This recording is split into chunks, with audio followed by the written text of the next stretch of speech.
Curiosidades da Bíblia.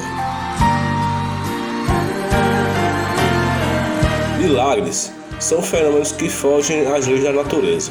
Por isso, muitos acreditam que milagres não existem e nunca aconteceram. Mas quando aparece a figura de Jesus, todos mudam de pensamento.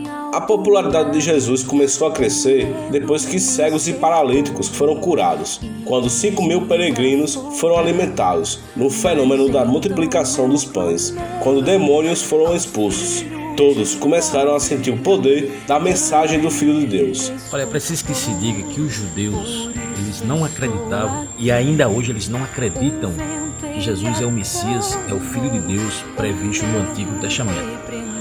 Bem, quando Jesus iniciou a sua pregação, os cristãos acreditando que ele era o Messias, os fariseus, doutores da lei, começaram a se infiltrar nos seguidores de Jesus para ver ali os milagres de Jesus.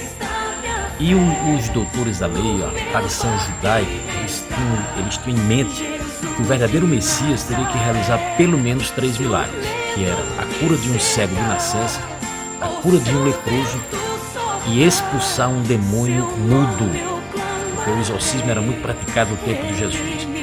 Então você expulsar um demônio mudo era muito difícil, porque a primeira técnica que eles faziam para expulsar um demônio era saber o nome daquele demônio. E levaram para Jesus um endemoniado cego e mudo. E Jesus, com muita oração, conseguiu expulsar aquele demônio daquele homem, cego e mudo.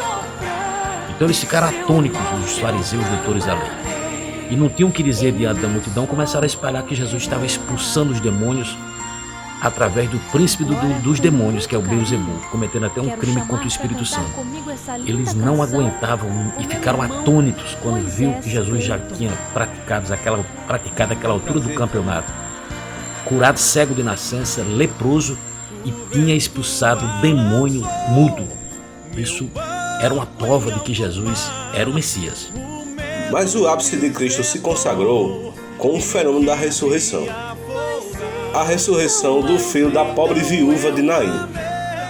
É uma história fascinante. Jesus chega a uma pequena comunidade de Naim e interrompe um cortejo fúnebre para devolver a vida a um adolescente, filho único da pobre viúva. A cidade de Naim ainda existe, é uma pequena cidade na Palestina, e lá há 2 cemitérios, um para sepultar os adultos e um para sepultar crianças e adolescentes. Esse cemitério foi construído justamente no local onde Jesus ressuscitou o adolescente filho da pobre viúva de Naim. Os pais sepultam seus filhos naquele local com a esperança de que, enterrando seus filhos ali, eles irão ressuscitar. Lázaro era um próspero agricultor e proprietário de boas e extensas terras. Morava num povoado simples chamado Betânia, que ficava a 3,2 quilômetros de Jerusalém.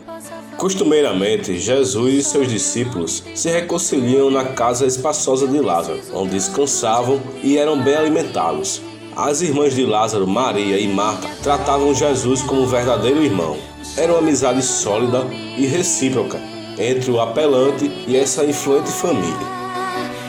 Faltando poucos dias para a festa da Páscoa, antes de Jesus entrar em Jerusalém pela primeira vez, o mesmo recebe um comunicado dizendo que Lázaro havia morrido em Betânia e já tinha sido sepultado há 4 dias. Jesus chorou, ficou aflito, desconcertado, saindo às pressas para o povoado de Betânia. Lá, ele realizou um dos maiores milagres da humanidade. A ressurreição de Lázaro, indiscutivelmente, foi um dos principais milagres do cristianismo. Os judeus, eles acreditavam na imortalidade da alma. Eles achavam que após a morte, a alma só se desprendia do corpo depois do 3º dia. O milagre de Lázaro, a ressurreição de Lázaro, quebrou todos os paradigmas. Jesus ressuscitou Lázaro no 4º dia, quando o corpo já estava em estado de putrefação.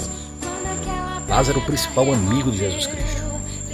Agora, um fato interessante é que esse milagre ocorreu pelo menos uma semana antes da festa da Páscoa. Então, ele aumentou demais a fama de Jesus e aumentou a inveja do Sinédrio, dos doutores da lei, para apressar sua morte. Então, quando ele entra em Jerusalém montado numa jumento, todo mundo queria conhecer o homem que ressuscitou Lázaro.